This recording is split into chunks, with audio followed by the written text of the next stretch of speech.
सदगुरु निंदा छोड़ न पाएंगे। हाँ, सदगुरु की कौन सी निंदा है जिसके कारण छोड़ न पाएंगे? सदगुरु सदगुरु निंदा छोड़ न पाएंगे। कौन सी निंदा है जिस कारण वो छोड़ न पाएंगे?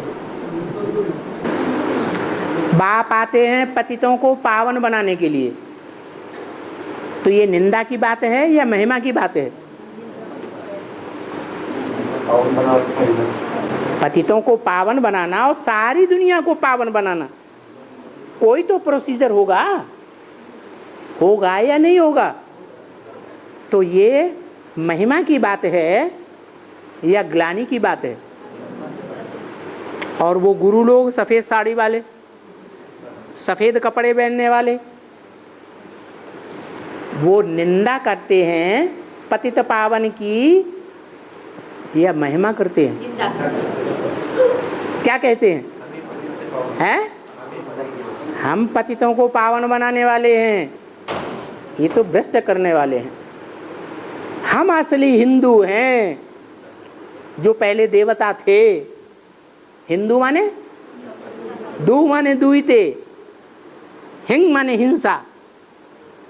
हम हिंसा को दूर करने वाले हैं। कौन सी हिंसा? कौन सी हिंसा? काम कटारी की जो हिंसा है, उस हिंसा से हम दूर करने वाले हैं। तो उस हिंसा से दूर करने वाले हैं या सरेंडर हुई कन्याओं को और ही दुर्योधन दुशासनों के हवाले कर देने वाले हैं। हिंसा को बढ़ाएंगे। अगर कन्याओं को बिना माता के किसी सेंटर में रखा जाएगा तो उन कन्याओं को दुर्योधन दुशासन अपने कब्जे में कर लेंगे या उनको पावन बनाएंगे, है? तो ये चक्र चल रहा है देहधारी गुरुओं के द्वारा पतित बनाने का। बाप आकर के पावन बनाते हैं। बिचारी फंसी हुई है, कोई निकालने वाला नहीं है। सरकार भी कुछ नहीं कर सकती। सरकारी तबक्के के जो बड़े बड़े ओहदेदार हैं, राष्ट्रपति, मिनिस्टर, कलेक्टर, गृह मंत्री, प्रधानमंत्री, चीफ मिनिस्टर, वो वहाँ जाकर के सलाम बजा के आते हैं कि अंदरूनी गहराइयों को पकड़ पाते हैं और ही सलाम बना के आते हैं। उन्हें पता ही नहीं है कि ये जो बड़े से बड़े बड़े हॉस्पिटल खोल रहे हैं, ग्लोबल हॉस्पिटल, ये बाबा ने जिस्मानी हॉस्पिटल खोलने के लिए स्वीकृति दी है या नहीं दी है? हैं? दी है? नहीं दी है। फिर ये क्यों खोल रहे हैं? हैं? हैं? अरे ये हॉस्पिटल जो दुनिया में, भारतवर्ष में खुले हुए हैं, शहर शहर में, गांव गांव में, कस्बे कस्बे में, उनमें परिवार नियोजन अनिवार्य है या नहीं है? हैं? परिवार नियोजन के केस ज़्यादा से ज़्यादा खींच के लाना और सरकार को दिखाना, ये अनिवार्य है या नहीं है? है? अनिवार्य है। अब ये ग्लोबल हॉस्पिटल में ऐसे केसेस आते होंगे या नहीं आते होंगे? हैं? बाहर की दुनिया से आते होंगे ज़्यादा से ज़्यादा, या ब्राह्मणों की अंदर ही दुनिया से आते होंगे? हैं? अंदर की ही दुनिया से आते हैं। तो ब्रह्मा की दाढ़ी की लाज बचेगी या दाढ़ी की लाज खलास हो जाएगी? खलास हो जाती है। इसलिए भक्ति मार्ग में ब्रह्मा के मंदिर नहीं बनते हैं, ब्रह्मा की पूजा नहीं होती है, ब्रह्मा की मूर्तियां नहीं बनती हैं, ब्रह्मा को कोई याद नहीं करता है। बाबा आबूबासी ब्रह्म कुमारियों से नफरत करते हैं। हम नाम बोलते थे। किसी के भाव, स्वभाव, संस्कार और उसकी चाल चलन का पता नज़दीक वाले रहने वालों को पता चलता है या दूर वालों को पता चलता है? नज़दीक जो रहते हैं उनको पता चलता है। तो आबू वाले, माउंट आबू वाले जो गाँवड़े के लोग हैं वो असली बातों को जानते हैं, चाल चलन ब्रह्मा कुमार कुमारियों की, या दूर वाले जानेंगे? हैं? नज़दीक वाले जानेंगे। उनमें सच्ची बात जल्दी फैल जाती है। और इसीलिए वो गाँव वाले नफरत करते हैं ना। जी, जगत पिता और जगत माता का अड़भंगा पाठ। अड़भंगा माने जैसे महाकाली का रूप दिखाया गया है वो अड़भंगा रूप है या अन्य देवियों की तरह सीधा साधा रूप है? अड़भंगा है। किसी की समझ में नहीं आएगा जल्दी कि ये क्या है, अंदर से क्या है और बाहर से क्या दिखाई पड़ती है। ऐसे ही शंकर के लिए बोला है अड़भंगा। शंकर का पार्ट ऐसा है जो तुम बच्चे भी समझ न सको। तो अड़भंगा है या सीधा साधा है? हैं? अड़भंगा है। और 108 इनको की माला है ना, 108। हाँ, 108 की माला इनको की है ना, 216 हो जाएगा वो। 108 का माला जो है वो युगलों का माला है। 108 की संपन्न जो विजयमाला बनेगी वो तब बनेगी जब रुद्रमाला के मणके विजयमाला में ऐड किए जाएंगे। ये रुद्रमाला के मणके वो हैं जो जन्म जन्मांतर के राजाएं हैं भारत के, और भारत के इन राजाओं ने ढेर की ढेर रानियां रख कर के पाप किया है या पुण्य किया है? हैं? पाप कर दिया।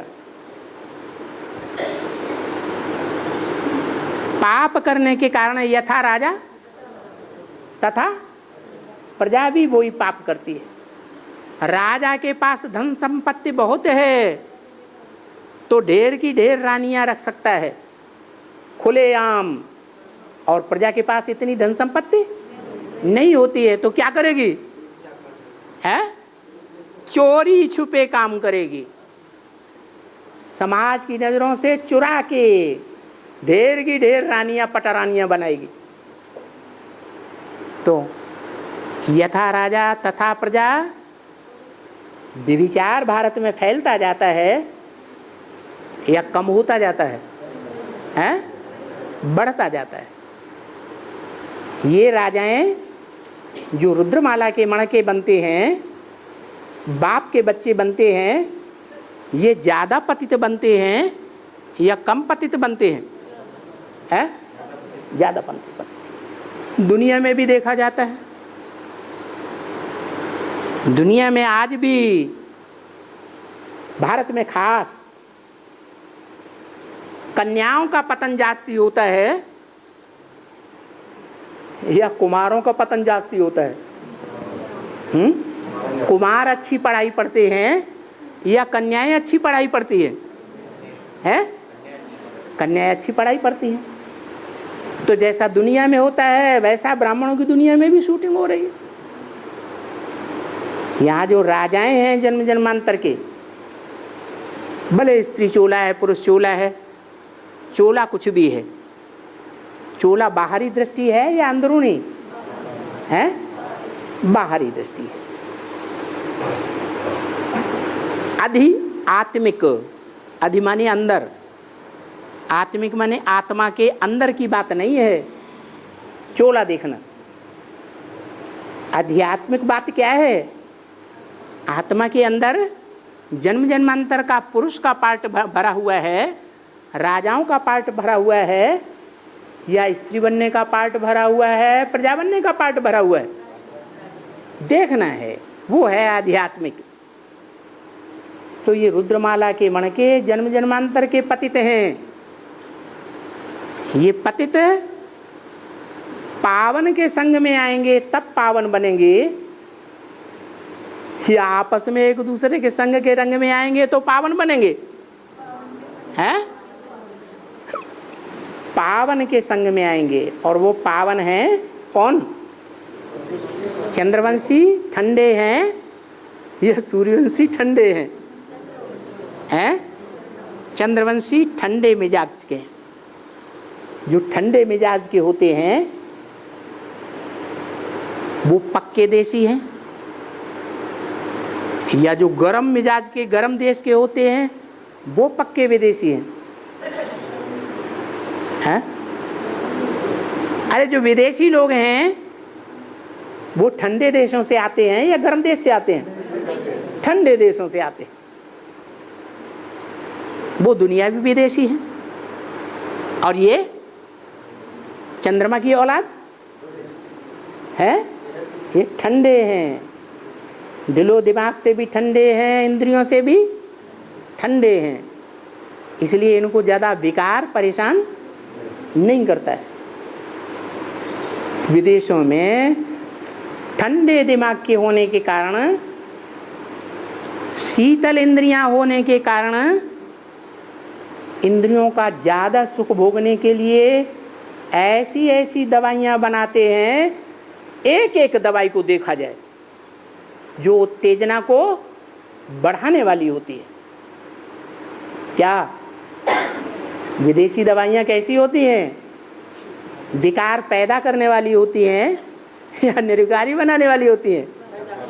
पैदा करने वाली। वहाँ है स्थूल दवाइयाँ, यहाँ है ज्ञान की दवाइयाँ, बेसिक ज्ञान और एडवांस ज्ञान। तो जो रुद्रमाला के मणकों को एडवांस ज्ञान मिल रहा है लंबे समय से, वो क्यों मिल रहा है? क्योंकि जन्म जन्मांतर के पतित हैं और बाप बेहद का पतितों से घृणा करता है या पतितों को अपनाता है? हैं? अपनाता है। जो साधु सन्यासी हैं वो गृहस्थियों को कैसा समझते हैं? हैं? गृहस्थी गिरे हुए हैं, हीन दृष्टि से देखते हैं। और बाप हीन दृष्टि से देखता है या ऊंची दृष्टि से देखता है?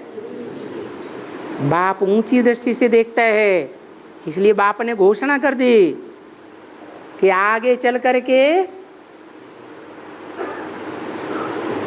जो युगल हैं ज्ञान सुनाने वाले, उनका नाम बहुत बाला हो जाएगा।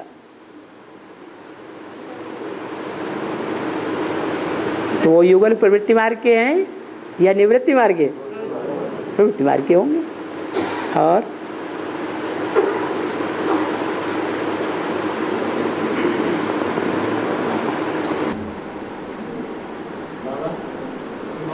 जब 10 ग्रुप बना के सेवा की गई थी, उसमें और एक ग्रुप को और बुलाया जा रहा है।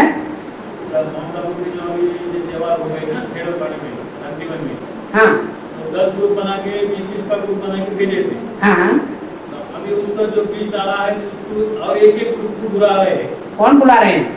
माउंट आबू में जिन्होंने कार्यक्रम आरंभ किया। माउंट आबू वाले बुला रहे हैं? नहीं बाबा, बॉम्बे वाले एडवांस वाले। अभी हम लोग तो इकट्ठे हुए थे ना सेवा के लिए, हाँ। तो उसमें कुछ माताएं निमित्त बनी थी ना सब आयोजन करने के लिए। हाँ। तो वही माताएं बोल रही है कि एक बार तो आपने संदेश दिया, हाँ, अब जो जो कोर्स करने के इच्छुक है उनको आप लोगों को ही आगे कोर्स कराना पड़ेगा। हाँ।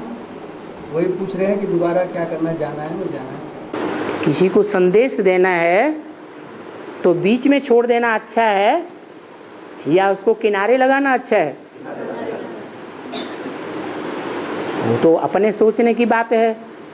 दूसरा बुलाए तब हम जाएं तो थोड़ा हिस्सा बुलाने वाले का भी बनेगा या नहीं बनेगा?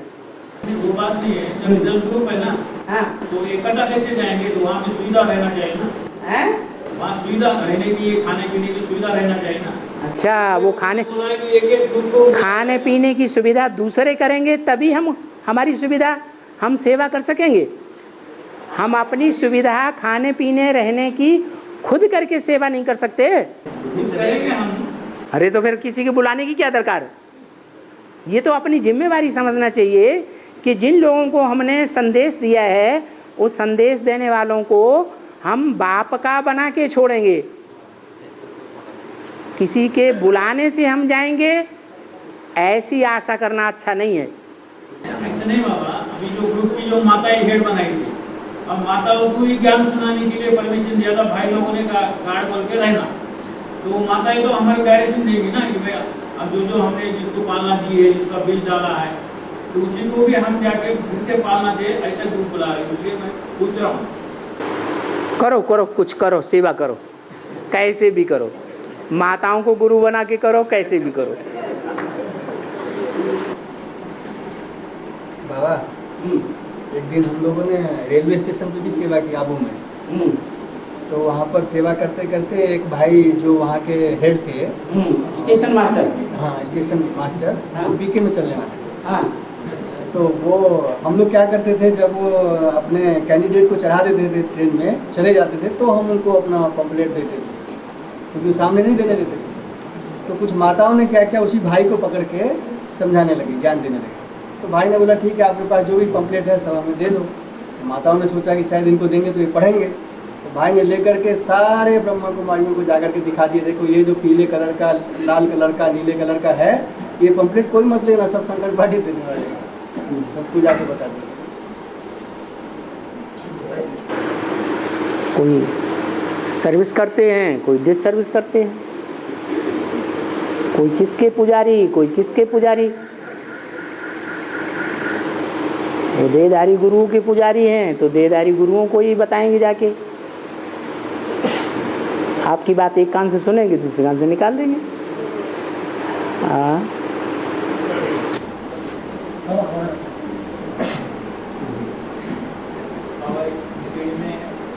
बोला है कि धंधे दूरी में मैंने साहूकारों को लूटो, लेकिन धंधे दूरी में कभी साहूकारों को लूटो लेकिन गरीबों को नहीं लूटो। हाँ। ये बात बोलिए, इसका मतलब क्या है? इसका अर्थ नहीं समझ आया। धंधे धोरी में साहूकारों को लूटो, साहूकारों को लूटो, गरीबों को मत गरीबों को मत लूटो। तो ये हद की दुनिया में ये बात अच्छी बोली या खराब बोली? सुल्ताना डाकू गरीबों को लूटता था या साहूकारों को लूटता था? साहूकारों को लूटता था, और लूटा हुआ धन किसको दे देता था? गरीबों को दे देता था। वो तो हद की बात हुई। यहाँ बेहद में जो ब्राह्मणों की दुनिया है, उस ब्राह्मणों की दुनिया में बड़े बड़े ज्ञानी कौन माने जाते हैं, जिनकी बहुत पूजा होती है, बहुत मान मर्तबा है, बहुत लोग उनको मानते हैं। वो कौन है? कोई देहधारी धर्मगुरु है ना, तो उनको लूटो। है और ओम शांति।